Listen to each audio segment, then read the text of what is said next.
hi, how are you?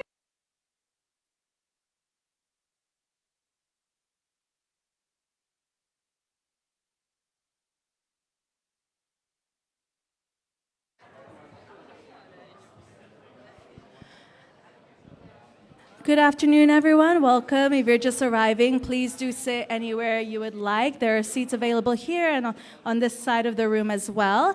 There are food and drinks provided. There is food at the back of the room. If you want any drinks, alcoholic, non-alcoholic, please do go get it from the bar as well, okay? Please, teams, if your speaker is all here, just make sure your speakers are here because we will be starting in about 2 minutes or so. Do get settled in. Make sure you have your drinks. Make sure you're comfortable. And we'll get started in just a bit, okay?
If there's someone from the Ecolog team present, please let me know. Anybody from the Ecolog team? Okay, great. Okay, great. Okay, you guys, please do settle down. We will start in about 2 minutes or so. If you are joining online, please do get your coffee, get your tea, get any drinks, and get comfortable, and we will get started in about 2 minutes or so.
Teams, if you have just arrived, mentors, if you've just arrived, guests, please do find a seat and take a seat. We will get started in about 2 minutes or so.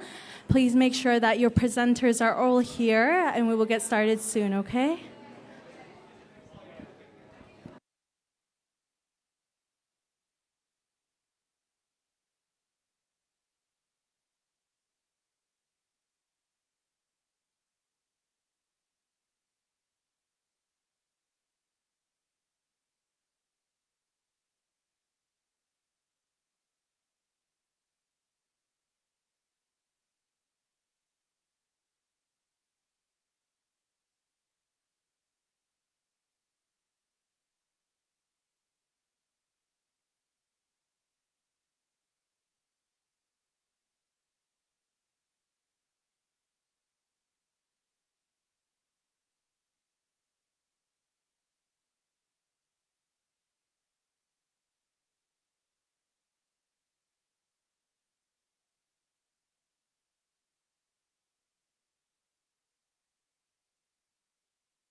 Okay, good afternoon, everyone. We're going to get started in about 60 seconds, so please do sit down, take your seat, and we will get started shortly.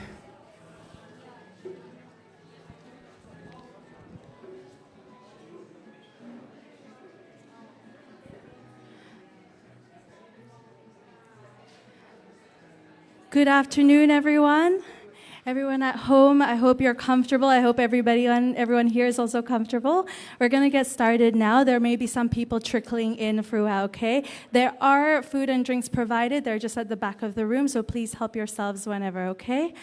All right, everyone, welcome. It's been a couple of months, and we're all here now. Good afternoon, everyone. Good afternoon to everybody here in person, and good afternoon to everyone joining us virtually as well. A warm welcome to our mentors, to our participants, to our judges for this evening as well. My name is Deanne Anderson. I am the Associate Director at EB Impact, the nonprofit sister organization to Eco-Business. We are set up specifically to create and deliver programs for undeserved communities in the Asia-Pacific region. Now, for today's proceedings, we are also live streamed online. We are on Zoom and also on Facebook Live. So if you want to go on and watch it after the session, you can. If you want to share it to your friends, please do so too, okay? I hope that we have a really lively discussions. I invite anyone that's joining us virtually to please leave comments to reshare the post. And before we begin, I would like to pass it over to AB Impact's board member, Meryl Koh, who is also a director at Drew and Napier as well. Over to you, Meryl, to come up here.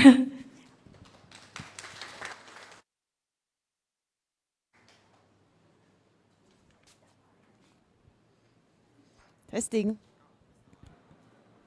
Hi, can you hear me?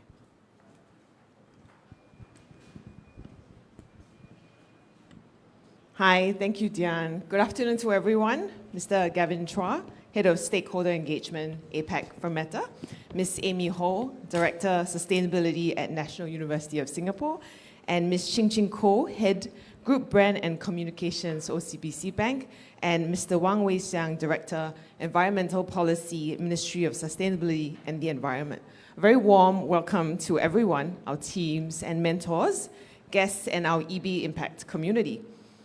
Thank you for being here with us this afternoon for this special occasion as we mark the closing of Sustainability Exchange Season 2. My name is Meryl Koh. I'm a director at Drew & Napier, LLC, and I sit on the board of EB Impact. It is my honor to be here today on behalf of EB Impact and also as a judge for Season 2 of Sustainability Exchange. Allow me to just share a little bit about the history of this program. It was dreamt up, designed, and launched at a time when the global pandemic was gripping the world. At a time when there was a lot of uncertainty and fear, the EB Impact team wanted to create a program that would inspire action and agency, one that would galvanize the energy of youth and channel that energy towards solutions. Hence, Sustainability Exchange was born, focusing on youth and education, which happens to be two of the three pillars of EB Impact's strategic objectives, the third being nature-based solutions. In the first year, we had set out a very humble target of an initial batch of 50 youths, but then we had this overwhelming response, and our mentorship program ended up attracting more than 146 youths and 59 mentors from all industries and all walks of life. Out of the program, 21 wonderful creative solutions emerged, ranging from food waste management to enhancing sustainability reporting and other measures to accelerate sustainable innovation and development in Singapore. And many of them are still currently underway, having secured funding from a wide variety of sources. Along the way, obviously, the EB Impact team also learned many lessons on what worked and what didn't. Together with our strategic partner, Meta, we took the feedback and insights from the pilot program and incubated it further. When we were planning for this second edition of Sustainability Exchange, we made changes and improvements to the program, which proved to be very important and really made a difference this season. First, we had the teams look at a more focused problem statement that are tied closely to the Singapore Green Plan. That is the national blueprint for Singapore to enhance its climate, resource, and economic resilience. Anchored by the 5 key pillars, you might have all heard of it. It's the 5 key pillars were city in nature, energy reset, green economy, resilient future, and sustainable living. We also formed a very important steering committee comprising strategic and academic partners to carefully formulate a set of problem statements that closely aligned with those 5 pillars. These problem statements were used by the youths and mentors and have inspired the projects and pitches you will hear about today. And we have our amazing steering committee members to thank for this, and we will obviously remain very indebted to them for all the time they've spent with us to create these meaningful problem statements. This season is also different because OCBC had agreed to come on board as a strategic partner and committed a very significant sum to fund up to 5 projects from this edition of Sustainability Exchange under the hashtag OCBC Cares Environment Fund. Funding is, of course, and no doubt important, but beyond that, OCBC also conducted workshops for all participants to teach them about budgeting and also presentation skills. This support gives us the much-needed moral boost, acknowledgement, and encouragement, all of which drive the entire program and will no doubt go a long way towards bringing these projects from ideation to reality.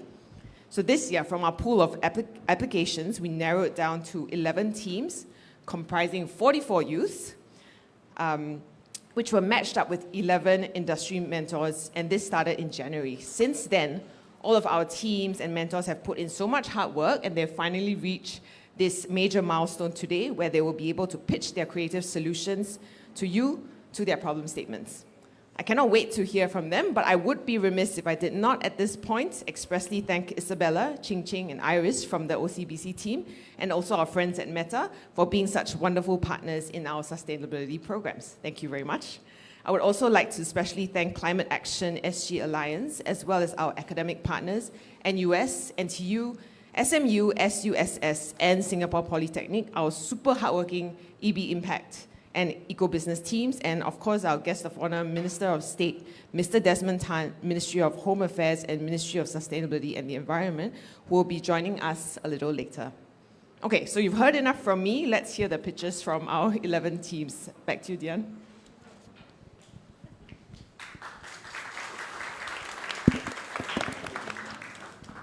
Thank you so much, Meryl. Before we go over to our teams, I would actually like to invite one of our strategic partners that really helped us launch the first season and the second season of the Sustainability Exchange, Gavin Chua. If you could come and join me up here and just give some welcoming remarks too. Thank you, Dian. I'll keep my remarks really quite brief. It's really wonderful to see all of you again. If you might recall, it's just less than, I think, was it a year ago, when we were in the same place talking about the launch of Season 2. And I'll just say, if you think about the Singapore Green Plan, if there's a heartbeat to the plan at all, this is it. There are many heartbeats in this room, coming from youth sustainability advocates, coming from sustainability corporate professionals coming together and dreaming of projects that can help advocate for sustainable living in Singapore. This is it, right? You are the heartbeat that carries the Singapore Green Plan. And we're very, very happy to have you and happy to learn about the proposals that you're about to pitch. We have some work to do with the other judges coming from NUS, OCBC Bank, EB Impact, and last but not least, Ministry of Sustainability and Environment. So we'll have some homework to do today, and let's hear from all the groups now. Thank you. Okay then, without further ado, I'm just going to explain some house rules of the pitching, okay, for all the teams. Each team will have 3 minutes to pitch. I know some of you will be pitching 1 or 2 members. There are mics set aside for you just on that side over there, so I'll pass it over to you. We're going to be quite strict with the 3 minutes, okay? When you have 60 seconds left, you will hear a ding, okay? And when there is no more time, I will give you a couple of dings, okay? And then it will be time time for you guys to stop pitching. We will pass it over to one of the judges to give you some feedback, and then we will move on to the next team, all right? I think everybody knows which team they're part of when they're going to go next. The only team that we will have joining us virtually is the EcoMaps team, and they will be joining us virtually, and they will be presenting at the end of the, after all the teams. So they are team 6, okay? So after team 6, there'll just be a bit of movement. Okay, is everybody ready? Okay, virtually, if you're joining virtually, are you guys ready? Give us a thumbs up. Without further ado, I would like to invite the Ecolog team to come on up and do their presentations.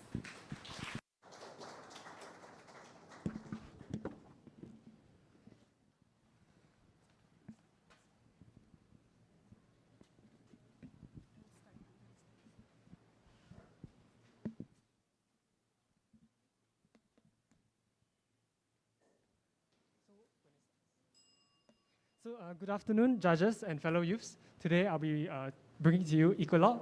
So Ecolog is a platform where we aim to democratize climate decisions.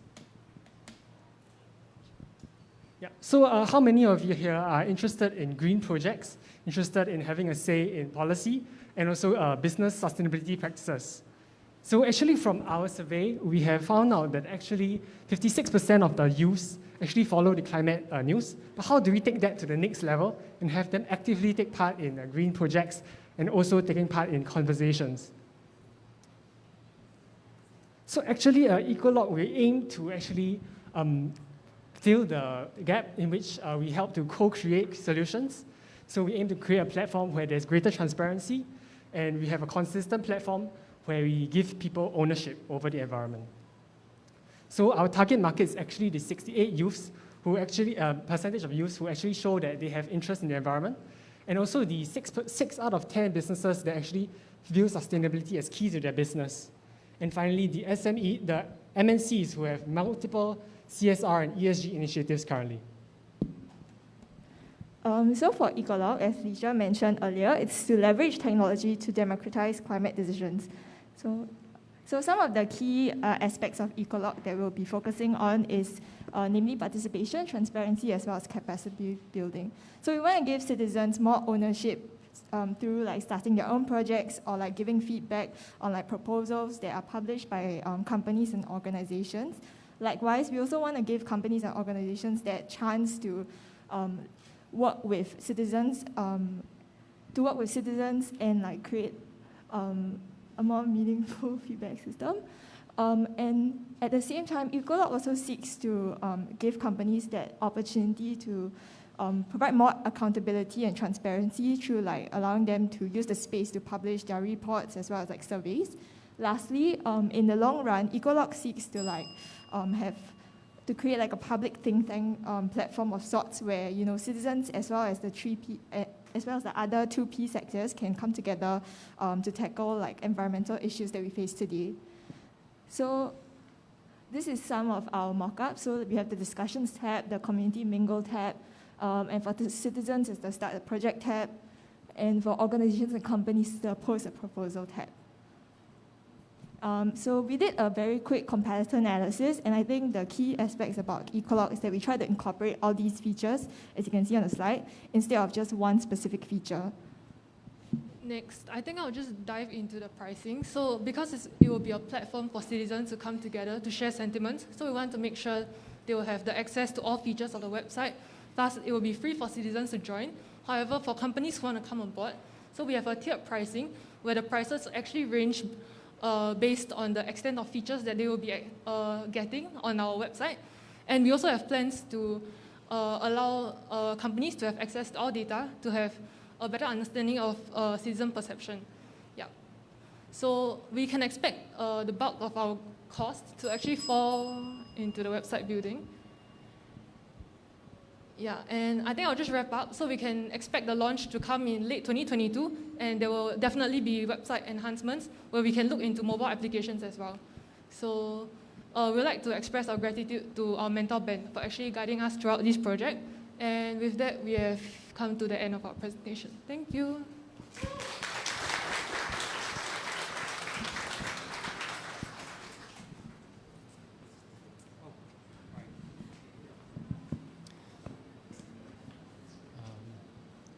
Thanks, team.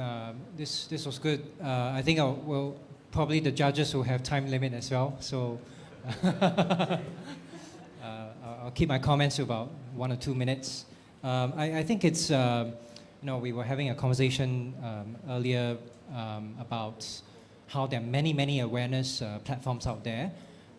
So obviously you need to be careful how to differentiate yourselves. I think I see at least one unique value proposition that came out from your proposal, which is the fact that you're trying to focus on public-private participation around projects and even provide a discovery element, right? Where companies can propose initiatives and then you get the public to come and join and work on them together. So that's a little bit more not seen out there, which is good.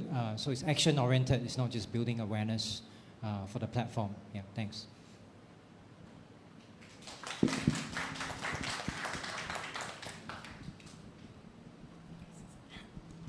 Okay, thank you, Gavin. Let's give a round of applause, everyone, to the Ecolog team. Thank you, guys.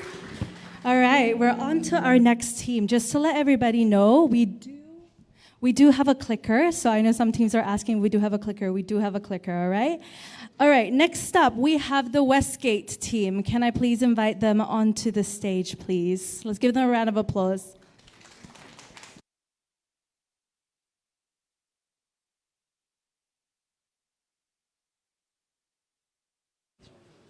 Hello. Testing. Okay.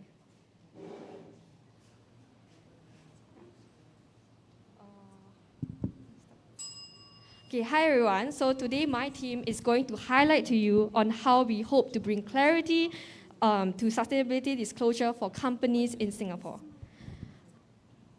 I'm sure all of you can relate to how confusing it is just to navigate around the sea of information related to sustainability. I mean, just look at the number of ESG frameworks here. This is a barrier and why many companies choose not to disclose their ESG data. While we understand that this problem is way more complicated, and getting companies to do better on sustainability requires a combination of market and regulatory incentives, we also believe that there is definitely room to bring more clarity around sustainability reporting. More importantly, we believe in sustainability reporting that is relevant and material to the risks and opportunities that companies are facing and meets the expectations of their stakeholders. So with that in mind, we come to our solution, which is a web-based platform that adopts a stakeholder-centric approach that is related to sustainability disclosure. So what do I mean by that? Let's start from the baseline. From the foundation, our platform is the first port of call for companies that are fresh to sustainability reporting. How we do that is that we provide consolidated ESG information and grants/incentives, which are already available to the market. Going to the intermediary side, we bring clarity to stakeholders by identifying issues that are cross-cutting across industries and provide guidance on sector-specific material issues. Lastly, we are an ecosystem aggregator that aims to link solution providers and solution seekers together in a platform so as to provide an ecosystem for the exchange of ideas and sustainable solutions to occur. So the next slide contains some mock-ups from our solution, and the highlighted boxes actually demonstrates the features that I mentioned earlier. So how are we going to ensure that our solution is commercially viable? So we envision a 3-stage growth cycle, whereby we'll be keeping phase 1 free for all companies to come on board to expand our ecosystem and drive value for the next stage. Also, we'll be keeping our solution, our cost structure, to 3 main categories. And with that said, here are our 3 R's. So firstly, we would hope to maybe get a bit of feature on platforms like EcoBusiness in order to increase our visibility and also to ensure that we can reach out to companies more easily. We'll also hope to receive funding, particularly for our first 2 stages, in order to support us for commercializing in the 3rd stage. And last but not least, we'll also be really grateful if any of you could introduce us to professional networks that we can reach out to as our knowledge partners. And with that said, ultimately, our solution is stakeholder-oriented, and we believe that it is not only viable in Singapore, but that it's also we are also able to expand in tandem with the fast evolving sustainability landscape in Singapore. With that, thank you very much and feel free to connect.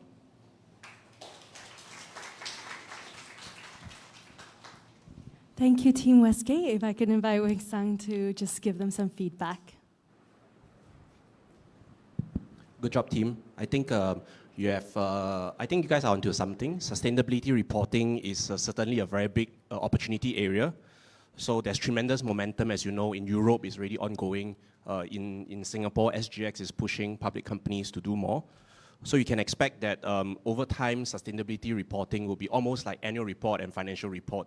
And if you think about the opportunity space there is really tremendous. What you have done in the pitch and also in the full deck that we have seen, you have identified the broad opportunity area, some of the broad pain points. And I think that's a very good start. But you should also be aware that many others are already onto this as well, because when you have a big opportunity area, many people want to try to tackle it.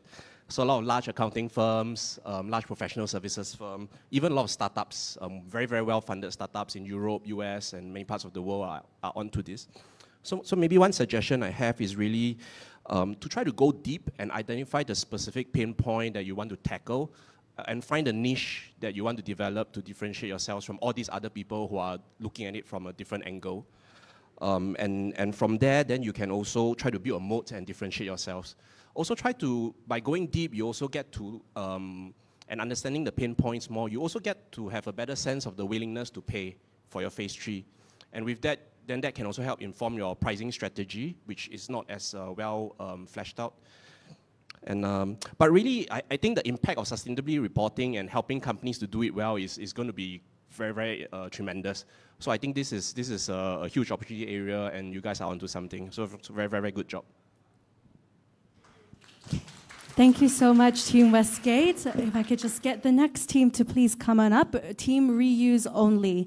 If there are more than one of you presenting, please do try and stay on this side because it'll be where the camera is able to catch you for those of us who are joining virtually, okay?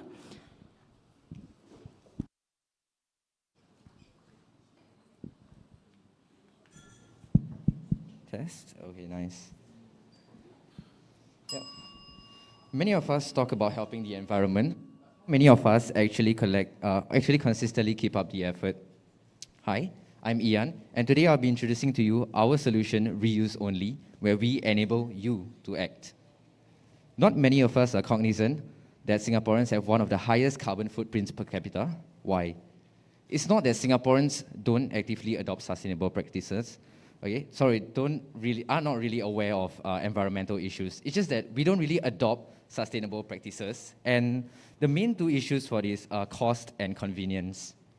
So how do we encourage this shift from awareness to adoption of sustainable practices? Our team has identified the keyword, reusables. So we came up with a 2-in-1 reusable vending machine that allows consumers to buy and borrow reusables conveniently and cost-effectively. This vending machine is accompanied by a return station for the borrowed goods. The act of borrowing will be facilitated by our vending machines, our website, and our application. Our solution thus focuses on the ability to be sustainable anywhere and anytime. In addition, also complementing current efforts to save the environment. To track the growth of our products, we intend to focus on 3 key metrics. So the first metric, adoption, allows us to track the number of subscriptions, which tells us how popular our solution is. The second and third metric, cost savings and waste and carbon emissions savings, crucially provide the information that tells all of us how our actions are affecting the environment. In 2022, we will carry out 2 phases of our first stage, which will test our concept capabilities within a community that is favorable to our solution. Afterwards, we intend to expand to the public, launch our website, and expand the number of products that we own. In 2024, we intend to be fully operational and seek expansion of the team. There is a significant market for our solution, largely consisting of individuals who are already aware of the solution and, of course, are more likely to act. And with the feasibility of our project in mind, we have estimated the funding needed, and for the remaining months of 2022, we hope to receive funding of around 30,000, of course, broken down into the different compartments as stated in this slide. Yeah. We understand that main concern with our solution is hygiene, and we can assure you that our solution has focused on identifying reputable cleaning companies, as well as gone through thorough research to ensure that it's safe, as well as utilizing technologies such as ultraviolet lights to make sure that our product, when it becomes live, is certified safe for the public. Yeah, and this is a summary of our business model. Of course, focusing on target customers, value proposition, revenue source, and cost structure. Yeah. And last but not least, it's just a cheesy quote that my team holds dear. We believe that there is potential to leverage on collective human effort, and of course, with everybody contributing, and with reusables made convenient and both cost-effective, then there will be a possibility to leverage on all the collective effort of everyone here to ensure that there will be significant impact towards saving the environment. Yeah. And thank you. That's reuse only. Thank you, and back to Weng Sang to give some feedback as well to you. Thanks, Ian and team. I'm very glad that you guys chose to do a deep dive into reusables because clearly my ministry and the government is really looking at how do we deal with the excessive use of disposables in our tapao culture and so on. So it's a major challenge for us and many countries.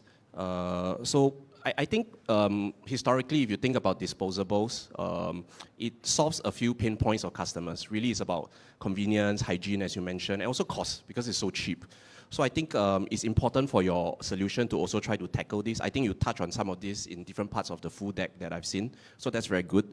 And I think your impact analysis also in the food deck was very good, including the end of life, which I really very appreciative that you think about the end of life part as well. On the business side, I think you have thought through and covered quite a bit. I just have a few comments. I would encourage you to think about how you can bring network effect into your business model, and how important is that for you to scale. Because if you really want to bring convenience to people and the cost down, you really need a very wide network, and how are you going to try to get there? Otherwise, you get stuck in the places that you pilot and it's hard to scale. Second, I would encourage you to also look at what your competitors are doing, because there are people who have been trying this out as well. So being a new startup, if you want to try a new business, always look at what other people have done, learn from their successes and some of their challenges, and also see why they make some of the choices that they made. And so for instance, when you say you don't want to go with the F&B model, right? Maybe think about why they chose to do that. Maybe there are certain constraints that force them to go that way and so on and so forth.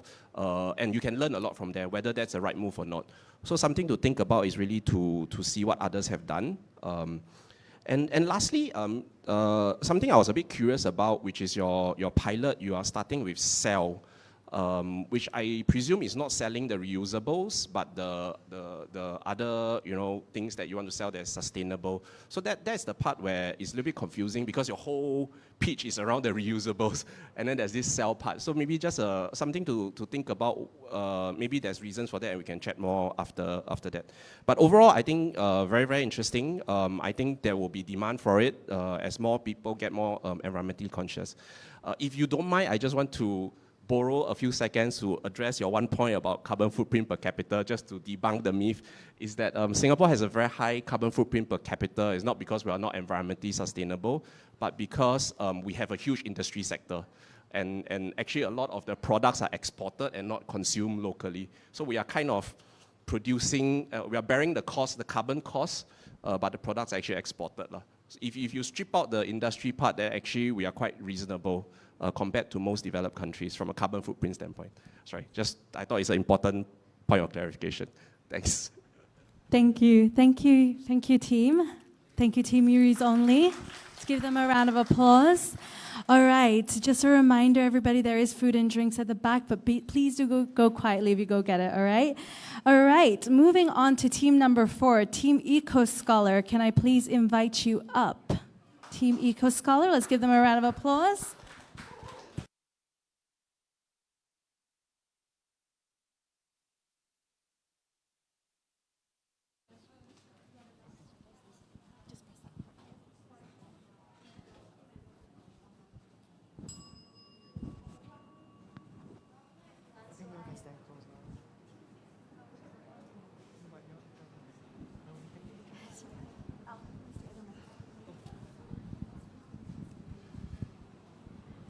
Hello, testing. Okay. Good afternoon, everyone. So I'm Sian from Team Scholar. So let's first break down our problem statement together. Wait, sorry. Wait. Sorry, this is not a page slide actually. Oh, okay. Yeah. Just give us a second here. This is not the pitch slide for Team Eco Scholar. We'll just give us a second, okay?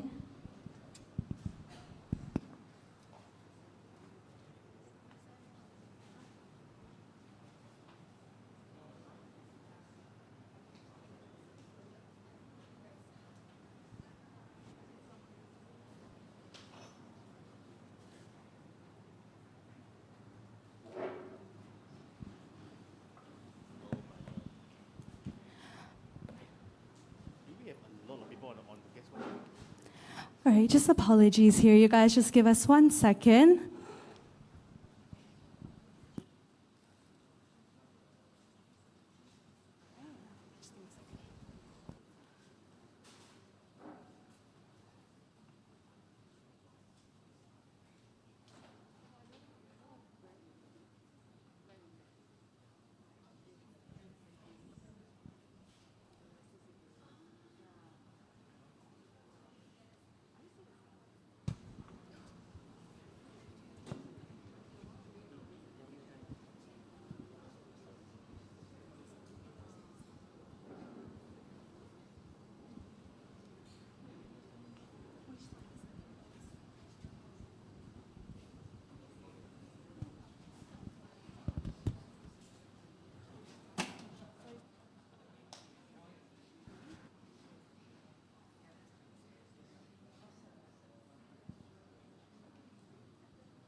It's coming up in just a minute. Apologies for this, you guys. Okay, we'll restart the clock for you.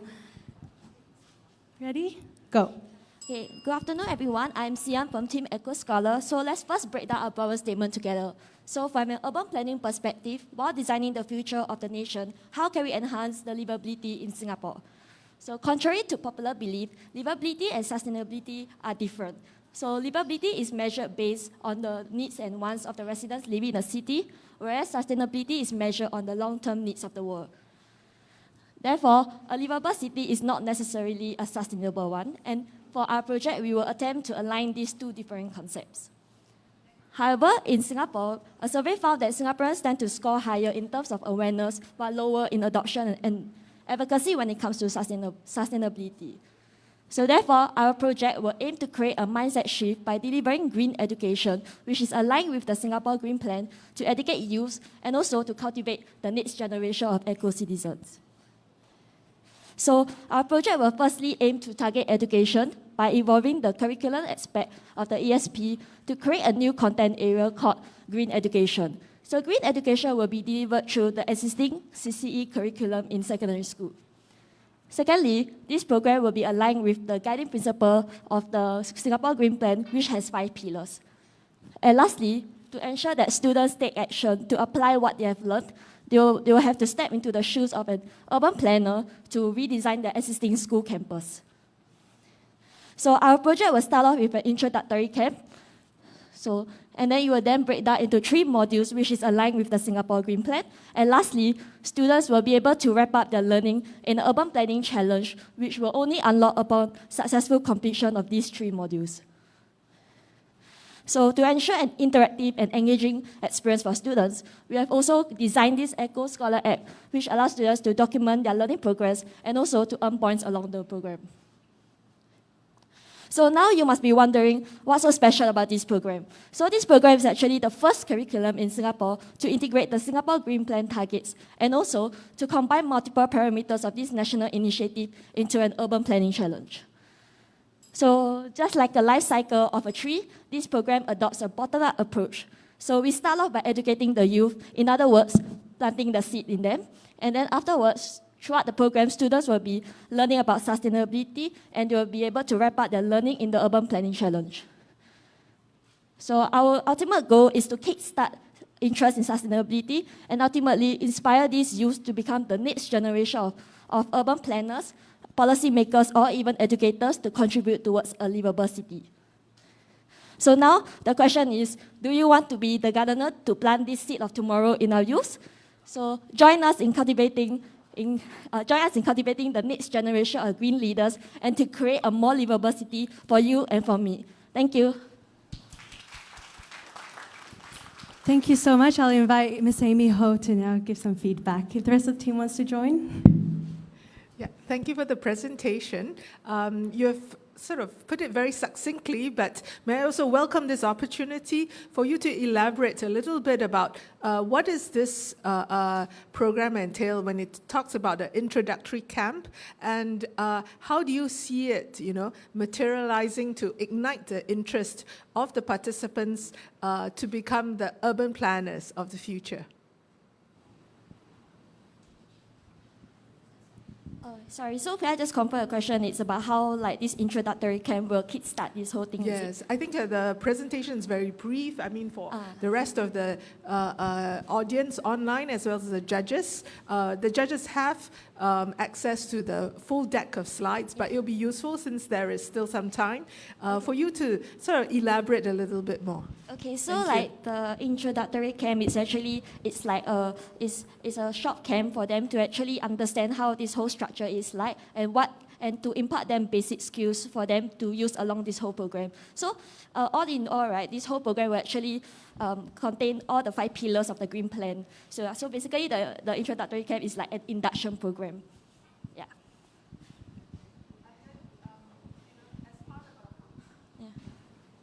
As part of a holistic proposal,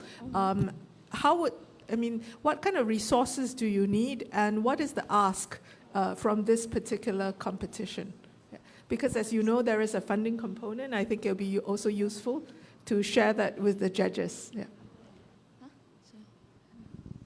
Thank you for your question. So our rough estimated funding needed will be about 30K to 40K. So the cost actually includes the development of the app itself, as well as some other costs like in the individual activities. So like for example, we have the for example, we have a few workshops. So for all these workshops, you have to engage the external third parties. And also, on top of that, we also have to procure some materials because some of the activities are rather hands-on. Yeah. Sure. So an important point to highlight for this proposal that it's not just a online app. There is also, the creating communities through in-person interactions, workshops and camps, right? Okay. Yeah, and I think lastly, what do you think, in terms of the gap that you're trying to fill? What do you see as the gap that you're trying to fill through this proposal? What is missing out there? Yeah, that you would like to, that you can contribute the most? Okay, so firstly, there's the Eco Stewardship Program. So actually, that program is rather new. So we would like for our project to be like a value add-on to this new initiative. And also, like, if regarding the CC curriculum, it actually does not contain any like sustainability or any green education component. So you were thinking that our project could be a start of this green education. And also, in Singapore, there isn't any like standardized curriculum that actually follows the national initiative, which is the Singapore Green Plan. So these are the few gaps that our project is trying to address. Yeah. Thank you. I think, the whole approach about starting the children young, inculcating sustainability awareness as well as action from an earlier age, so that it can really, to draw align with your analogy, to plant the seed and then watch the sapling grow. So thank you for your proposal. Good work. Thank you. Thank you, everyone. I will now like to invite the Green Alliance team to please come on up. Apologies for the tech mishap just now.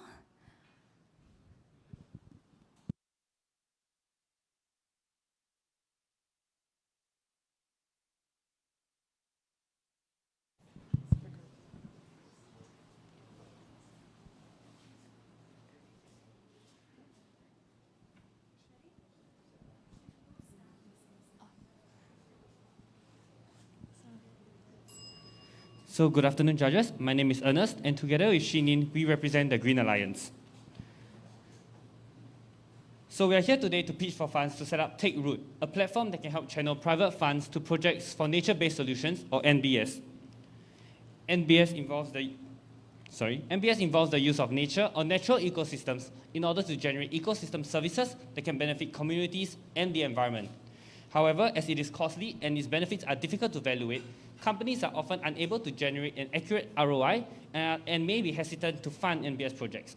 Together with the lack of platforms to fund such projects, it creates a funding gap that leads to a low implementation of NBS. Hence, Take Root aims to help reduce the funding gap by showcasing NBS projects for funding, whether for implementation or for research. Projects that are listed on Take Root will be verified by a third-party evaluator based on established standards. This ensures that the project is related to NBS and is credible. We hope that Take Root will be able to overcome the funding gap, scale up NBS implementation efforts, as well as encourage private entities to fund and to invest in the future. Other policies, such as a tiered certification scheme, SGX listing requirements, or a tax deduction, can be implemented alongside Take Root in order to encourage private entities to fund NBS projects. To ensure business viability, an operation fee consisting of 20 to 25% of funds will be charged to cover overhead costs, which is significantly lower than other fundraising platforms. We also aim to be self-sustainable in the second year. Project listings are subjected to verification by a third-party evaluator. They are screened based on these two standards shown in the slide. To ensure project authenticity, excess operation funds will be deposited in a reserve for future use. Funds collected for the NBS organizations will be disbursed to them in different stages. Here's a checklist of the criteria to be met by projects to be successfully verified. This is a mock-up design of our platform featuring projects alongside with their different SDG targets. This is a preview of our detailed project listing. There are 5 simple steps to our platform. First, registration. Second, submission of project listings by NBS organizations. Third, verification by third-party validation bodies. Fourth, transfer of funds to the NBS organizations. And lastly, receiving updates from NBS organizations. We aim to prepare the necessary logistics and launch the program by end of July. We are seeking a funding of $1,250 Singapore dollars a year for website development, in addition to project verification fees estimated at $2,000 per project. In the long run, We hope that the concept of our platform will be integrated with other platforms such as Climate Impact X, eventually expanding to other types of projects that are environmentally related and not just MBS projects. Our overarching aim is to encourage private companies to invest in the future and not just focus on short-term economic profits. We would really like to be selected to receive funding, as we believe that our project is commercially viable, highly feasible, and impactful.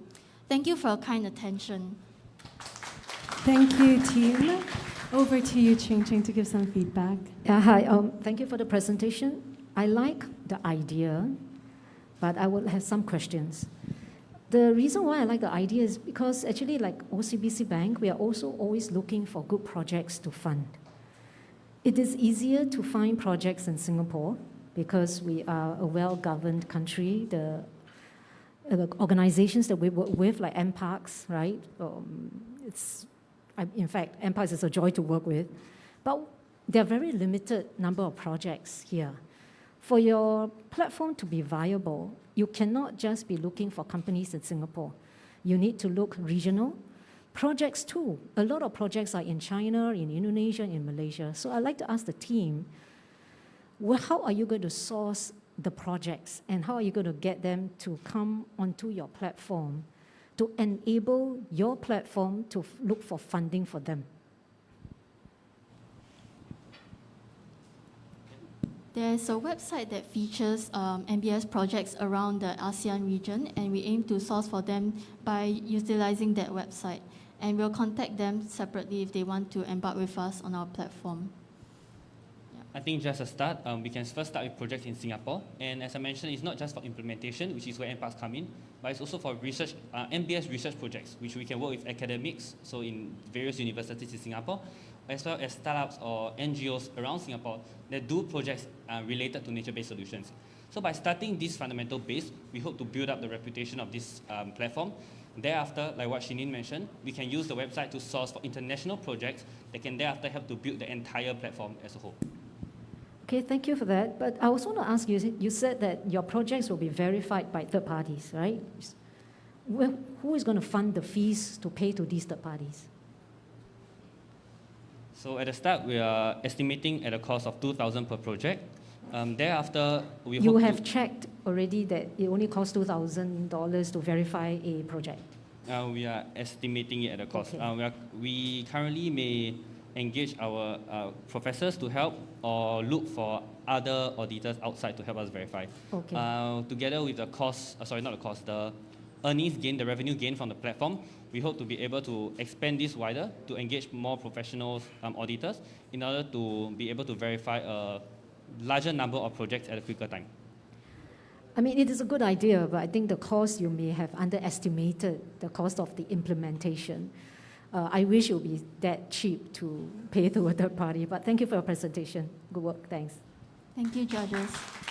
Thank you. Thank you so much, Team Green Alliance. Can I please welcome Team Ports to come up, please? We're going to skip over to Team 7. We'll come back to Team 6 virtually later.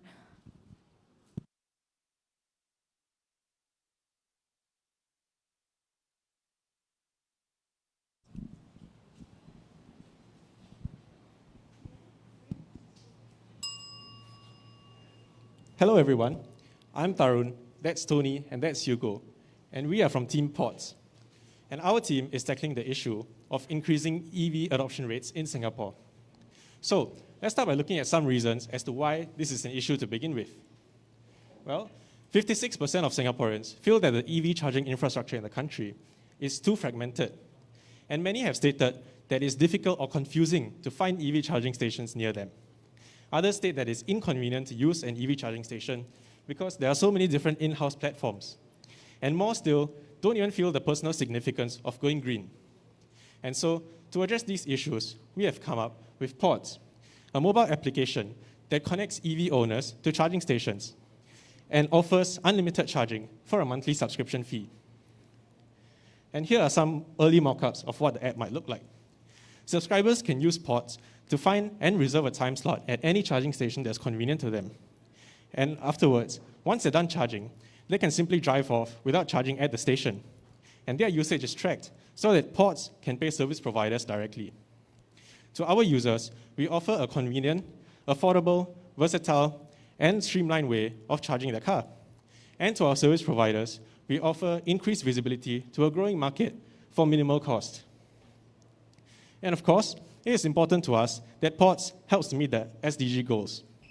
By increasing accessibility to EV charging services, ports helps to meet Target 7. By supporting national measures to increase the adoption of clean tech like EVs, ports helps with Targets 9 and 13. And this in turn reduces carbon emissions in Singapore, and that helps to contribute to Target 11. And of course, the different partnerships that will be formed to make ports work all contribute to Target 17. Now, our team estimates that on average, an EV owner would spend about $133 every month on charging his car. And for a little bit extra, they can enjoy the greater convenience and freedom that comes with hassle-free, unlimited charging. Now, with Singapore poised to become an EV-ready country in the upcoming years, we feel that ports is more than capable of targeting a huge market size. And another benefit that ports has is that it is the first of its kind. As while there are other competitor apps that may help users to find and navigate to a charging station, ports is the first to offer unlimited charging across multiple brands and platforms. In terms of funding, we are looking at a total of 200K for the first 2 years, after which we estimate that we can make a revenue of 1.5 million with a total user subscriber base of more than 800 users. Last but not least, I would like to reintroduce my teammates, Tony and Hugo, as well as our mentor, Mr. Andrew So, without any of whom none of this would have been possible. And that brings me to the end of this presentation. Thank you all for your time, and let's bring green into the little red dot. Thank you, Team Ports. I'll just invite the team to go up, and I'll pass it over to Ms. Ching Ching. Okay, thank you for the presentation. When you said unlimited membership, so where are you going to pay? Because you need to pay the supplier of the charging points and the electricity, right? Because what you have is the app. So if the subscriber pay you for a certain sum, which for unlimited, what have you calculated the fee that you have to pay to the company, which will not give you unlimited? Yes, and we have based it on the average usage of cars being driven in Singapore currently, and that is how we have arrived at our monthly subscription rate, which is 150 currently. And this is going to be a bit of a floating number, and if we feel that it's not possible for us to supply in the best interest of our customers and our service providers, as well as ourselves, then we will have to change the numbers accordingly. Okay, have you spoken to any of the suppliers? Yes, we have reached out to a few of the suppliers, including BlueSG, Shell Recharge, Shell Green Lots, and we are still waiting for confirmed feedback from some of them. So I take it that your solution is really just a consolidation or a collection of all the points in Singapore. Yes, that's correct. So the user can say, like, I know where to go, pay you a subscription fee. Yep. Okay. All right. Thank you very much for your presentation. Thank you. Thank you, judges. Thank you so much. Over to Team Green Jobs. Can I please invite Team Green Jobs up?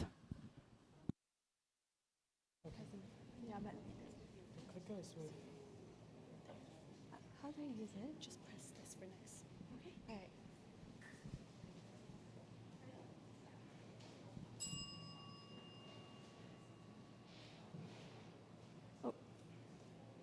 Good afternoon, judges and everyone who is here today.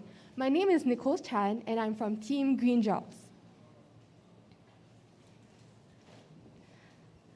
Our project aim is to engage the youth population to explore opportunities in STEM and to increase the uptake of green jobs. So at the start of this year, I was speaking to my friend who is majoring in engineering, and he was applying for internships. So these were some of the job descriptions we found on LinkedIn. They were asking for knowledge in Scope 1, 2, and 3 emissions, and even a degree in environmental studies. So my friend felt that he lacked the relevant skill sets to apply for these internships. So to find out more, we sent out surveys to university students in NUS, NTU, and SMU, and we found similar findings. 68% of respondents indicated that they felt that they lacked the relevant skill sets to apply for green jobs. 60% felt that universities offer insufficient course modules for them to learn about sustainability. 52% felt that there are insufficient external course certifications for them to prepare for green jobs. In addition, this was what one of our respondents said, and he was quoted as saying, "There is difficulty in gaining relevant experience. You will not name a beach cleanup as relevant experience for a job interview." So this brings us to our central problem. How can STEM students demonstrate the relevant skill sets and interests in sustainability? Our solution is the Green Skills Platform. What is the Green Skills Platform? It is a training program with two objectives. Firstly, upskilling. We aim to equip STEM students with green skills through cross-curriculum in sustainability topics. Second, practical application. Students will apply the knowledge they have learned on real-world projects mentored by industry professionals. Third, work placements. We'll assist the students with work placements with our partner companies to support them in their early careers in sustainability. Now, the platform will be organized around 3 themes: decarbonization, nature and biodiversity, and lastly, circular economy. Our projected impact is to enlist 10 mentors, train 50 students, conduct 4 sessions, and engage with 10 companies. Here are some of our potential partners for this program, including knowledge partners like academia, training partners, industry associations, and youth organizations. Our projected timeline is 6 months, and we expect to launch our program in January next year. We are also seeking $17,000 in funding to cover website development and curriculum development costs.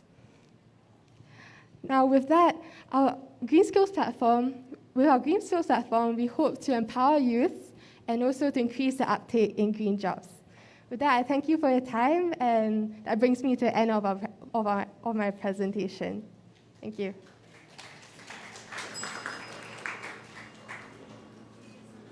We'll get some feedback from Ms. Amy Ho. Yeah, thank you for your presentation. May I ask, what are the universities or other IHLs doing, in your opinion, that is inadequate and results in the sentiments that show up in your survey? Yeah, that there is a incompatibility between what the universities are already doing and what the students perceive that they need or otherwise. Yeah, in terms of that, I was speaking to my other team members who are majoring in engineering, because I myself am not majoring in STEM sectors.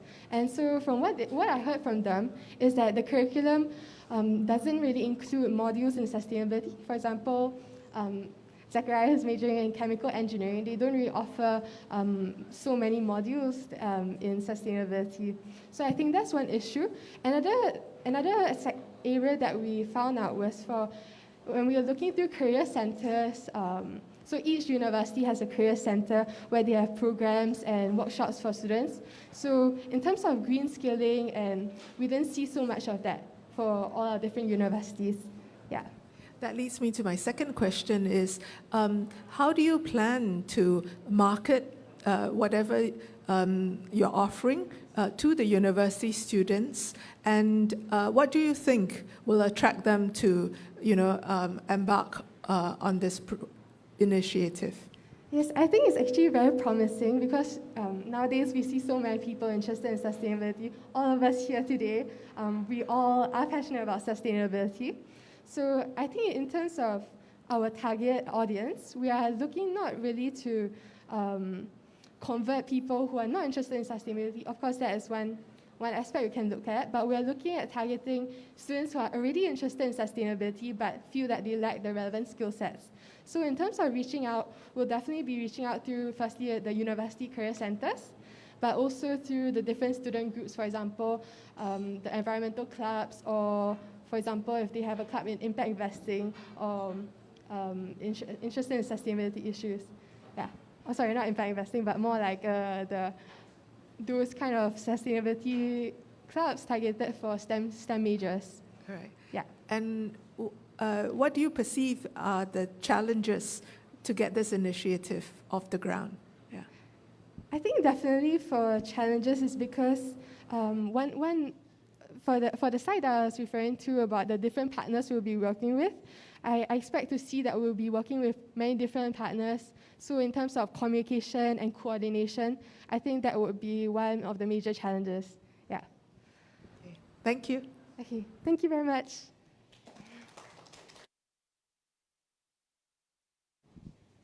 Thank you, team. Okay, over to our next team here, Team C Level. Hello. Okay, so I'm Travis, and good afternoon to all. My team members Julian, Olina, and Jiaying will be joining us virtually. So this is our research question, and the focus of our project focuses on the impacts of climate change, how we design our city to be climate resilient. So the problem that we'll be tackling will be on rising sea levels, because we assume that this is an immediate threat to us, especially in Singapore. And because of that, we find that the impacts of rising sea levels can actually affect Singapore in various spaces, and it can bring more damage to properties and vehicles, as well as affect our livelihoods, especially for those people who's living nearer to the coastal areas, and destroy habitats. So with this, we actually have a vision for our project, which is a climate resilient city requires a resilient community. And with this vision, we have come up with a solution, which is our mobile application called the Sea Level. So with our application, we hope that we can raise public awareness and shape public's perception about climate resilience, and also mobilize the community and involve them in coming up with policies and designing our cities, as well as to build climate change literacy and bring communities to articulate their values, as well as to bring in different experts in their fields and to have more diverse stakeholders to share about what they know to these communities. So our focus of our project actually is in the area of Punggol waterfront, because it's nearer to the coastal areas. And then at this area here, the one in the red box, is actually called the waterway ridges. So there is actually existing flood management infrastructures there, which we can introduce to the residents. So with our app, we have a few features. The first one will be called the AR experience, because most of us, we know about rising sea levels, but we do not know how much the water is rising. So with this AR experience, we can actually show how much the water is rising to actually tell the residents that with this impact, it's actually something that they should learn about. And second feature about the app will be the geolocating of these soft and hard infrastructures, which residents can go on a guided trail to actually locate these infrastructures and understand more about how they work. And certain examples will be the interactive water areas in Punggol, vegetated swales, bioretention lawns. And with these guided trails, they can actually see how it works and to engage with professionals to actually let them know how different features actually have flood resisting. And the third one will be the app feature. The third app feature that we have is called the comment section, which will have professionals to share more about the flood measures. And we want to bring more awareness other than just awareness. We have adoption so that our project can actually reach out to more people. So we want to have the public to be involved to design a public space which can actually bridge the gap between raising awareness and actually having a feasible activity that is done. So we'll gather the community in Punggol to actually come out and design a public space for them. And these are the government agencies that we hope to work with. And with this, we hope that we can raise awareness, educate the public, engage them, and also update so that in the future we can have more problems, climate change issues that we can solve. And the budget that we have will be based on this. We'll engage software engineers and also about administrative costs, which we assume is going to be around 20,000. And this is the breakdown of the budget that we wish to have. And with that, thank you so much for your attention. Thank you so much. If you just stay up here with us, I'm going to ask Gavin Chua to please give some feedback. Thanks, Sea Level. I think that's quite a nice name to have. But I have to say, I think flooding risk is real in Singapore, so I'm glad there is a team to look at this problem. With that said, I think it's a well-known problem, especially to the National Water Agency, PUB.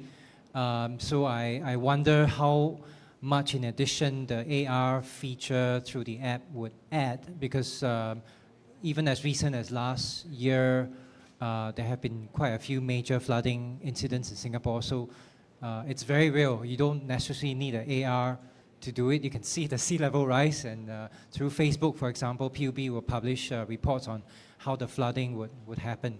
And so I think it's useful to focus, encourage the team to perhaps spend time with PUB, understand if there's any room for intervention above and beyond what they have done already, and to perhaps work out a partnership. Because one good thing that I see out from your proposal is the role of public participation in design, in problem solving, right? Above and beyond domestic flooding, it's about sea level rising and how it might affect the country as a whole. So that's one area of intervention that perhaps the team can look up with PUB. Thanks. Sure, thank you.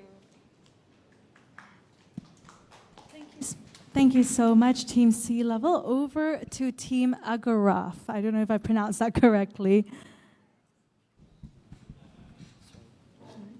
Here's your clicker.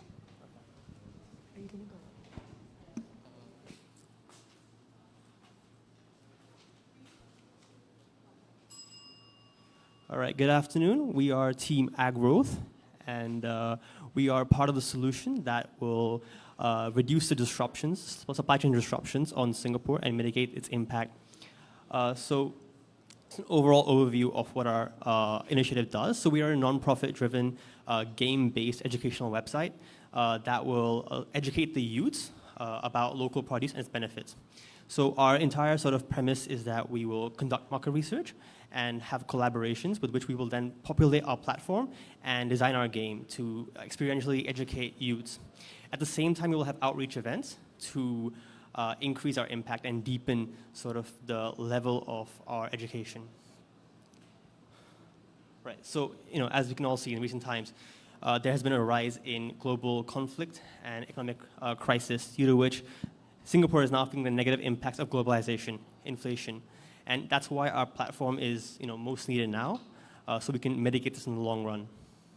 So just a bit of background, our surveys found two things. The three main pain points is a lack of awareness. People do want to consume local produce, but they don't know where and how to sort of acquire it. And the solution we came up from that was a need for information and education, because people are keen to change their consumer choices when they're more aware about its availability and the lack of risk with new agricultural practices like vertical farming. So this is a mock-up of our website. That's how it'll look, and the key elements are marked out for your perusal. And so our game is the primary sort of premise of our initiative. And this is an overview of the game. And so the premise of the game is that you will be given an endowment, and thereafter you make choices to consume locally or internationally. And then we have events occurring in a simulation that will then sort of educate you experientially on the impact of your choices. And then it'll sort of influence your decisions in your own real life. And that's sort of the goal over here, is to subconsciously change consumer choices among the youths. So we will have a collaboration with SFA, which is our primary collaboration, and we also plan to work with IHMs, primarily the NUS, SMU, and TU, and the rest of the universities. And some of the responses over here are as follows. So for our growth, we plan to grow our business in this strategy with a giveaway model to sort of make competition in which people are more incentivized to take up our platform. So our ask is $10,000, and that's the cost structure. And we have certain offsets that we can sort of integrate with sponsorships from our sponsors. And that's a revenue forecast with our revenue model. It is an NPO, so we will be putting all our profits back into the business and our expansion plans. The costs are as follows. And we target to have 7 clients each for the CPM, which is the cost per mile, and the cost per click. So our future plans include educational talks at junior colleges and other IHMs. And we also plan to bring in professional speakers to share their experience in this industry. So we are the right people for the job. We are all very passionate about agriculture, and our goal here is to inspire other youths the same way this problem has inspired us. And thank you so much for your time, and we look forward to your valued feedback. Thank you, team. Meryl had to step out to retrieve our guest of honor, so I would like to invite one of the other judges to please give some feedback. You or Gavin? Anyone? Hi. Anyway, thank you for the presentation. I have a couple of questions. The first is, I think you have a game, and I think that's interesting. I think that's how you get the youth to get excited. But besides just creating awareness, have you thought about using the game to incentivize? Because I know you have the food truck, and the food truck is supposed to have the local produce, and you have that going around. But have you thought of using the game, how you can, I think you have capital land vouchers and stuff like that, to give it away, not so much for the game, but to incentivize them to really go and get and buy the local produce? So we did sort of consider that option, and from our survey, the largest factor was the cost, because it does cost more to consume locally. And we felt like, given our scale, we wouldn't be able to do justice to that aspect of this issue. Therefore, we chose to sort of address the more feasible and more practical issue, which is sort of awareness. And we do plan to increase adoption with our community cookouts. That will then make people more comfortable with consuming locally. Because the biggest fear with local consumption is the idea that it's not produced in traditional manners. It's vertical farming or it's lab grown because of Singapore's lack of land. So to sort of mitigate that fear is where we come in. And the game is to also sort of drive minds to see the other perspective, that there is a higher cost, but that cost can reduce over time if they take early action and consume locally now. Maybe to add on a bit as well, in terms of our effectiveness, we've also added like quizzes throughout the games that will actually give them more in-game rewards, and that total score will be then used to increase the chance they win some of our giveaways, which is another way we're actually incentivizing them to actually basically take up our game, as well as the effectiveness of our teachings as well. Because just the last point is that we felt that if we do have cash incentives or voucher incentives, that sort of change in consumer attitude wouldn't really kick in, because they would change back to their traditional or their previous buying choices once the discount was already redeemed. Yeah, have you contacted any of the local producers that you can work with them such that your incentive may not be the capital land voucher, but to be able to get the produce at a cheaper rate or complimentary if you're the top scorer or something? Yes, definitely. Our plan there is slightly more long term, because we feel like once we have SFA's collaboration, we'll have more credibility to have future collaborations with local producers. So our first goal is SFA and local universities to build up support for ourselves. Once we have a large enough sort of user base on our website, then I feel like people will be more keen to come on board with us. Yeah. And maybe just to add on just the last point, on top of just like getting the producers to perhaps give us the prizes as well, we also plan to give them special awards, like having their characters be inside the game itself, and having like basically a set of collectibles that more prominently features their brand, helping them as well raise their brand awareness. Okay, thank you very much. Thank you so much. Thank you. Thank you so much. All right, we are running a little bit behind time. However, we have 2 more teams to go, so I'd like to invite Team Bottles Out to please come up and please present. Let's give them a round of applause, guys.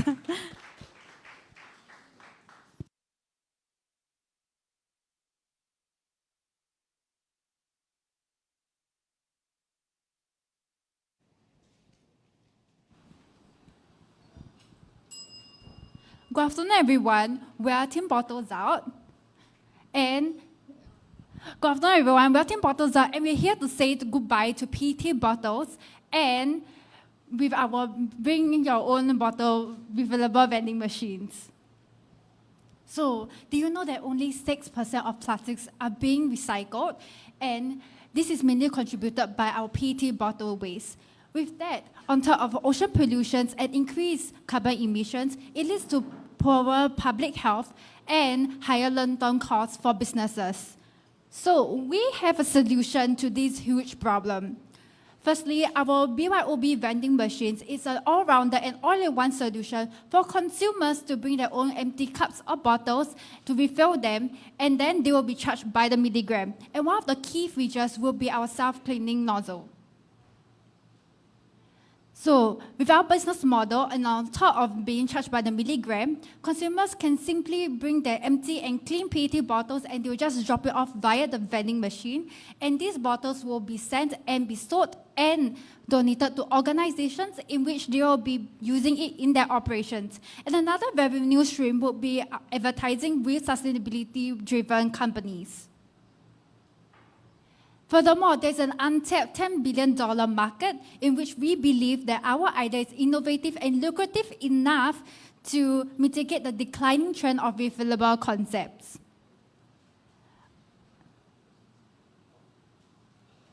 And on top of that, consumers are priced or charged at 15% less than what you have outside in normal vending machines.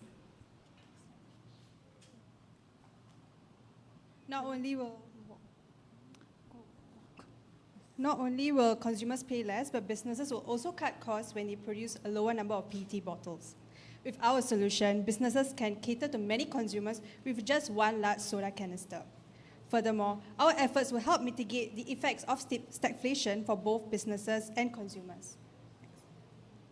On top of this, our solution offers businesses and consumers an avenue to bolster their sustainability efforts, which will then reduce the strain on the environment and achieve outcomes that is in line with the Singapore Green Plan 2030. Next. Moving forward, this is our roadmap for our pilot testing. We intend to submit our proposal to partnering vendors like FNN and Poca in June and measure our impact over the next 3 months. Next. With that, this is Team Bottles Out, the 4 ladies that will be bringing this idea to life. And our vision is to be Asia's leading non-packaging BYOB vending machine company serving quality beverages. And to achieve this, we are looking for partnership and seeking a funding of $54,500. Next slide. So if you want to make this world a more sustainable place, do support us in our journey by taking your bottles out. Thank you.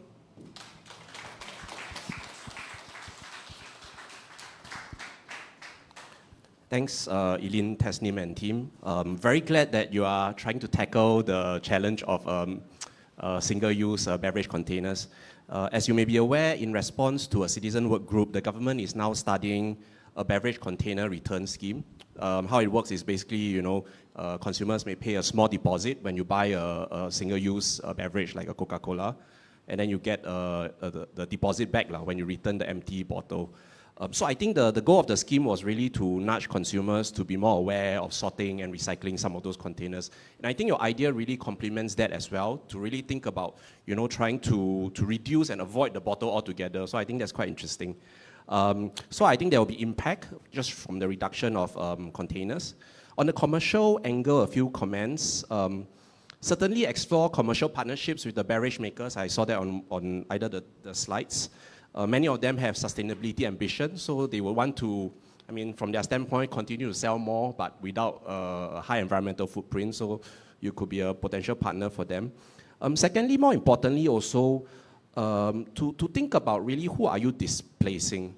Are you displacing the bottle that's sold in a store, like NTUC FairPrice and so on and so forth? Or are you displacing, a beverage that's sold in an F&B outlet, like a McDonald's or a canteen of your schools? Because that will then affect where you're going to put all your vending machines. That's going to affect, whether your school canteens will want you to be there. Otherwise, they will lose business, right? So you have to think about that. Who are you displacing? And try to engage some of those players to make sure they're on your side. And also, more importantly, think about the regulatory framework as well, because to sell a drink, I don't know whether you have looked into it, there may be certain licenses and so on that you may need compared to selling a pre-packaged drink. Yeah. But overall, I think it's good. I think we need more avoidance of single-use containers like beverage and so on and so forth. I think that's what our parents and grandparents used to do, right? We have metal bottles and glass bottles, and they go use that to buy things. But over the years, we have given that up for convenience, maybe for hygiene, and because it's so cost-effective now. But I think the whole movement of sustainability to bring back reusables, refillables in your case, will be a very good one. Thanks. Very good job. Thank you. Thank you. Thank you so much, Teams Bottles Up. So we just have one more team that will be joining us via Zoom. So I'm just going to let Ben here get us ready to get the team up and running. So after this team, the judges will go for deliberation, and then we will move on. Okay, I think we have Angela here from EcoMap. Angela, give us a thumbs up if you're ready to go. Okay, all right, 3 minutes starts now.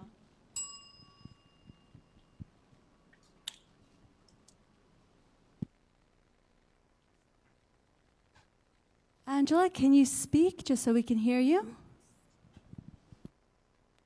The greatest threat to our planet is the belief that someone else will save it. But we believe that sustainability is not a concern for someone else or for another day. It is our top priority, and it is here to stay. Good afternoon, everyone. We are Team EcoMap, comprising Wei Hao, Athena, Zhishen, and I am Jia Hui. Our team mentor is Mr. Yen, founder of Living Labs Federation and IXSA. It is our privilege to be e-meeting everyone through Zoom. Today, we hope to tackle the problem statement of how might we improve SMEs' accessibility to tools and resources to help them accelerate the adoption of green technologies. Our objectives are simple. We aim to provide convenience and efficiency for SMEs to adopt green technologies through a one-stop platform. Through our market research, we discover that many SMEs lack the finance and domain knowledge to adopt green tech and solutions, and they may not be aware of many resources. We understand that there needs to be a solution to guide SMEs to such solutions, but it is also notoriously hard to target the entire SME sector in Singapore. So we aim to start with the F&B sector. The sector is small, but they contribute millions of tons of packaging waste. So for a start, EcoMap hopes to look into the F&B sector and tackle this problem head on. On our EcoMap, we will include information about green packaging manufacturers and tech solution providers, an advanced filter function to help identify solutions tailored to their packaging needs, and an instant connect function to link them with packaging manufacturers or retailers. And last but not least, to feature educational content about the success stories of those who have implemented green packaging solutions. Are there solution providers for green packaging and technology in Singapore and regionally? Of course there are. And on the screen are just 4 companies that have incredible solutions, and we hope to onboard them onto EcoMap and use our platform as a launchpad to provide their services to many SMEs. How competitive is our solution? We believe our solution tackles SMEs' education and financing needs and can be universal for SMEs across different sectors. But for a start, we hope to build our data repository to help SMEs in the F&B sector and tackle their packaging waste problem. Here is an overview of our solution, EcoMap. We hope to be a one-stop platform to help F&B SMEs to map their green journey ahead. Key features of EcoMap gives SME a holistic view of resources available, and we will look into partnering sustainability solutions providers. These are some of the providers or categories of them that we will be reaching out to. And this is an overview of our implementation roadmap and our 2 primary approaches for revenue generation in the long run. As this project is at its initial phase of development, this is our projected budget for platform development, marketing, and launch. Thank you very much. We are Team EcoMap, and we are incredibly grateful for your time. Thank you, Team EcoMap. They are all working full time, so thank you for taking the time out to join us today. Judges, would one of you please be able to give us some feedback on Team EcoMap? Any feedback from the judges? Oh, Ching Ching or Amy? You mentioned that you are looking at the F&B sector, but you talk about packaging. So when you talk about F&B, you're not talking about restaurants and cafes, are you? Or which part of the F&B sector? So much for your question. Maybe we'd like to clarify a bit. So for F&B sectors, the food products or the drink products that they are currently selling, they do provide takeaway options. So for takeaway options, they will definitely need to utilize packaging to kind of wrap their food as well as their drinks. This is for both like restaurants or even for very small, just a pop-up shop who are selling food and beverages. So we're targeting specifically that section of their business operations that provide takeaway options or need to utilize packaging. Hope that answers your question. Yeah, thank you. I think it's refreshing to have a team looking at the SMEs. It's often neglected in a lot of economies. Yeah, anyway, thank you very much for your presentation. Thank you. Thank you, everyone. Let's give all the teams a round of applause for presenting today. Big congratulations to all of you for presenting and pitching. Big thanks to the presenters, to the teams, and also to the mentors as well for the last few months. I would now like to invite the judges to please go ahead into the deliberation room. Esther will take you there. We are running a little bit behind time, so please just be mindful with us there. Okay. As the judges go off to the deliberation room, we have 5 minutes of intermission. So please, if you do want to get a drink, if you want to get water, if you want to get food, it is at the back of the bar. Please help yourselves, and we'll come back at 3:35. Thank you.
Just a reminder to everyone, please do get your drinks and your food at the back. If you want any drinks at all, please go get it at the bar.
Okay, everybody, those of you who are joining online, you have 3 minutes and then we will be coming back in. Those of you who are in person, please do get your drinks, get your food, and please start to settle down again as we will come back in about 3 minutes or so.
Can I invite everybody to please go back to your seats? Please do take your seats. There will be more time for networking after the event. I now invite everybody to please take their seats.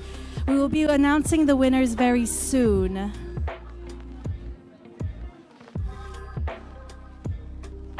The judges are just coming back in, so please do take your seats, you guys. There will be more time for networking after the event.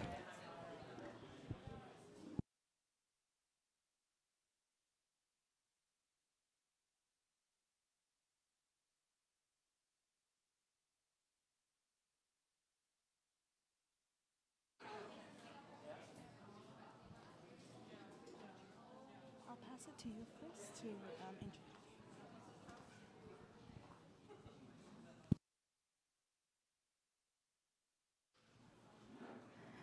Welcome back, everybody. I invite the judges to also please come back to your seats. We will be starting again.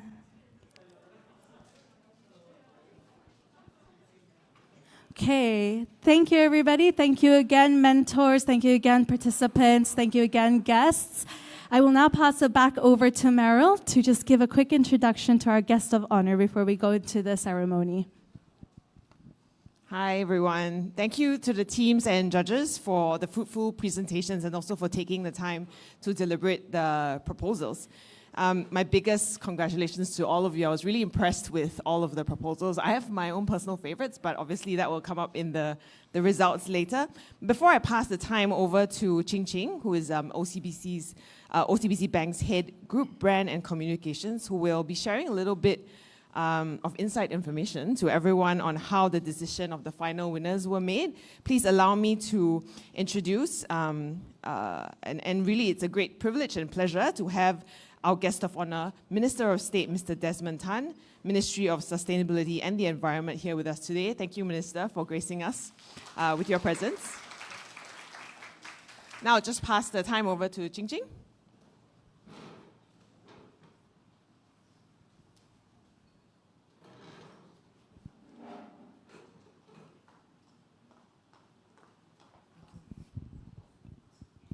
Okay, anyway, thank you, Minister, again for gracing this occasion. I think we had a very enjoyable as well as very fulfilling session just now.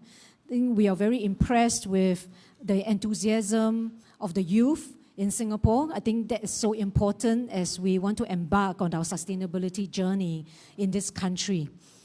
But when we judge, I mean, there are 11 teams, so many of you, so of course, it is a very cliche statement, but we want to say that everyone is a winner. Of course, not everyone will get the money. We will have to only give the money to ideas that really will spur actions. I think that is one of our most important criteria. Awareness in Singapore, I think, is almost there. I believe, given the government's efforts, there have been the heightened awareness about what is important for Singapore in terms of sustainability. The next stage is really about adoption. How do we change behaviors? How do we get people to adopt green practices? So when we look at ideas that will spur actions, will change real behavior sets beyond awareness, will have potential to get the funding to realize it. But even in terms of funding, I just want to say a bit, since OCBC is funding those projects, we will work with you based on what you have written, may not be that feasible. We, after all, we are a bank, we are a commercial organization, we understand these things. So do let us work with you, the winning teams, and we can work it out, the money, and what is considered feasible. Some of the ideas may not start immediately or everything at the same time. So we will work that out, okay? But on behalf of the judges, we want to thank everyone for spending time, spending all the efforts and the presentation, and your ideas are fantastic.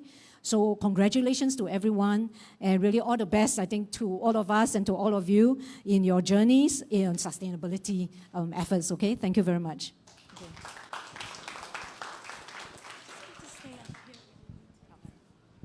Okay, thank you so much, everybody. It's for that time of day now where we announce the winners. I would like to invite Minister of State Desmond Tan to please come up here with us to present the winners for today.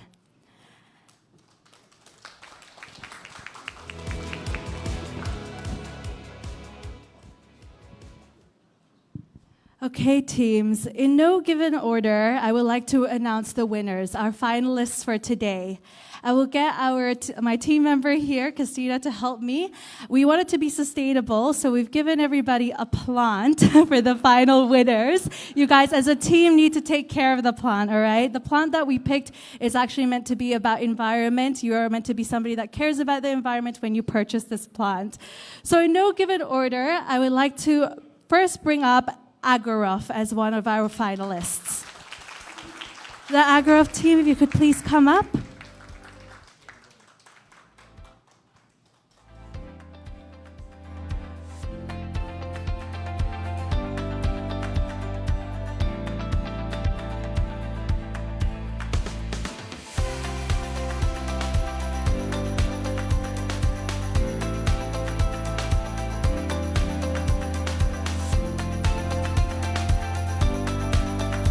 Congratulations, Team Agorov. Okay, our next team that I would like to bring up is Team Ecologue. Team Ecologue, please do come up. Big congratulations to you all.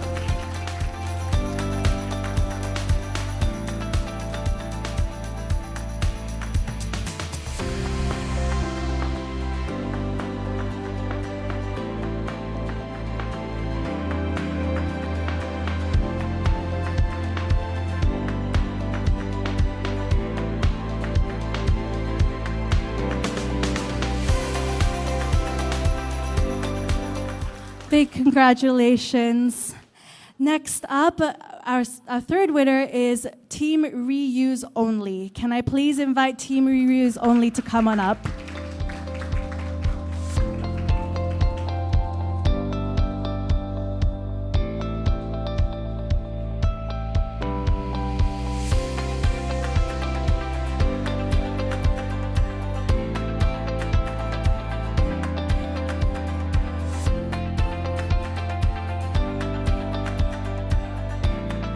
Thank you. Congratulations. Teams Bottles Out. I would like to invite Team Bottles Out to please come on up. Big congratulations, team.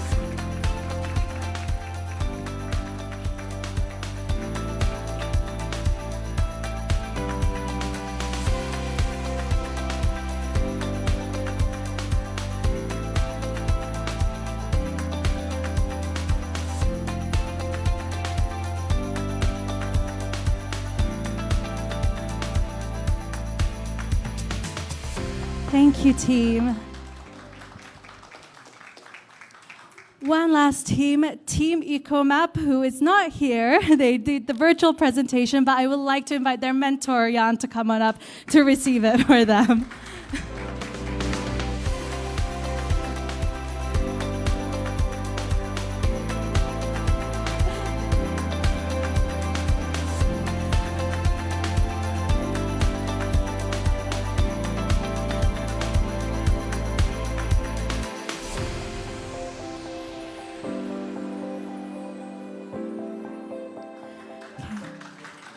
Congratulations to all the teams. Before I pass it over to Minister of State Desmond Tan, I do want to invite all the teams to later apply for the Eco Fund. The Minister of Sustainability and the Environment have launched something called the Eco Fund. We will share more information about it to all of you. But big congratulations to all the teams and to all the mentors. Please do give yourselves a round of applause. All the presentations were so well done, so big congratulations to you. Without further ado, I would like to pass it over to Minister of State, Desmond Tan. Hi, good evening, everybody. It's good to see you again. I think I still remember some of you were sitting around there around 6 months ago when we launched the second series of the Sustainability Exchange. I think it's a very meaningful program. And since then, of course, 6 months is like an eternity now, right, in COVID times. A lot of things have happened. Let me try and recount some of the events that have taken place. First of all, COP26. Anybody went there for COP26? No, okay. But I'm sure you are reading, you're monitoring it. COP26 is the Conference of Parties where countries come together at Glasgow last year in November, and they talk about sustainability targets, adaptation, climate adaptation, mitigation and financing, and so on. So there has been some progress. So I'm happy to let you know that since we met the last time, COP26 have, of course, had some consensus, and they have moved on. And from Singapore's perspective, we're extremely happy that we have contributed to Article 6 of the Paris Agreement, and we are able to now talk about carbon trading framework and what does it mean for government and for the companies. So that's one thing that has happened. Of course, since then, many more countries have contributed and came up to pledge their nationally determined contribution, NDC. 150, almost 150 now. And remember when we first started, last year I did mention that we were one of the first few countries, or first 20 countries to set our target when we did it in March 2020. At that time, there were only 20 countries. But last year, November, about 150 countries have stepped forward and pledged their national determined contribution, which is a carbon target for the year 2050 or 2060 and so on. So these two are the key updates from COP26.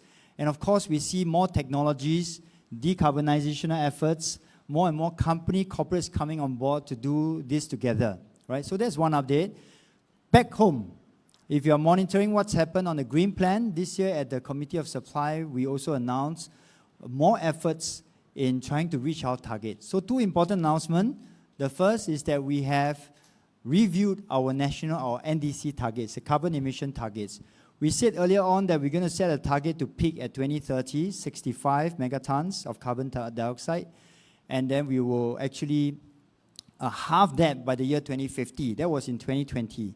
This year we announced that we're going to we're going to reach net zero, carbon net zero by the mid-century, right? So that's an improvement, and we can do it because of what many countries have also stepped forward to do, right? Earlier on, there were only 20 countries who set a target, but by now, 150 countries have already done that. So it gives us confidence with the technology maturity, with other countries coming forward, we can do it together. And of course, you might have heard also that we have introduced the carbon tax.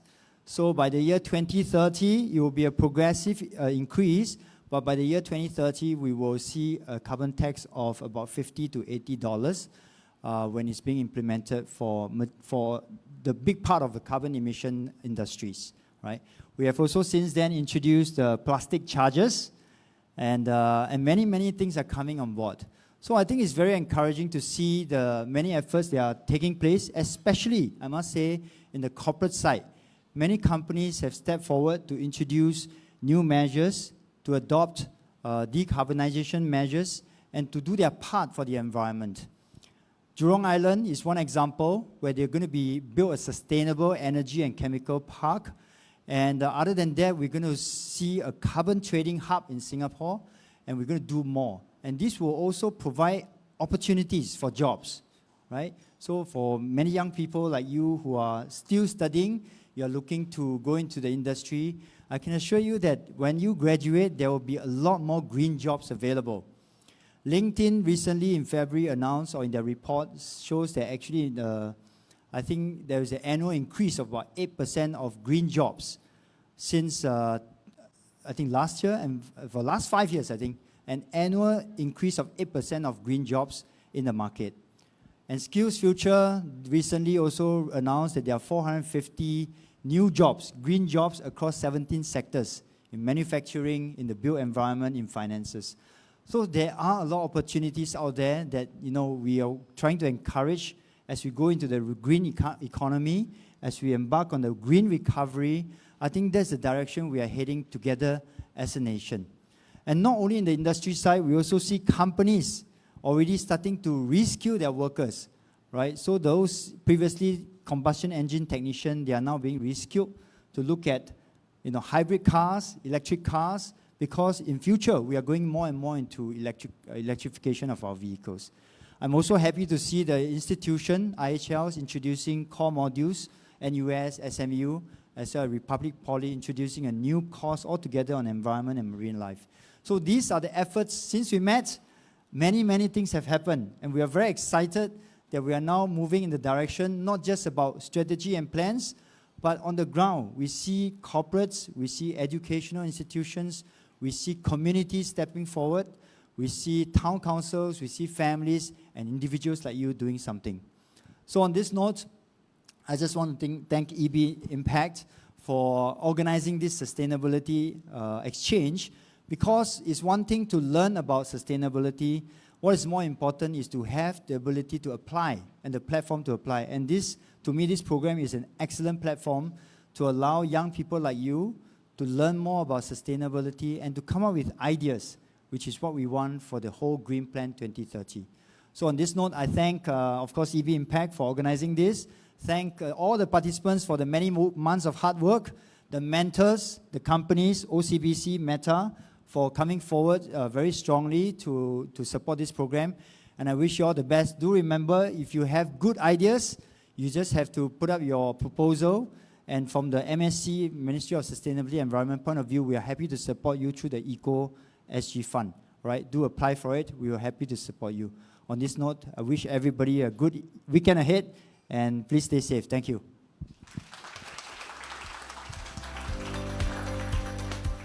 Thank you so much. Thank you, Desmond Tan, Minister of State for Home Affairs and Sustainability and the Environment, for such an impactful sharing. Thank you for everyone that's joined us today, both in person and virtually as well. I would again like to once again thank you, our partners, Meta and OCBC, for being our partners for this program.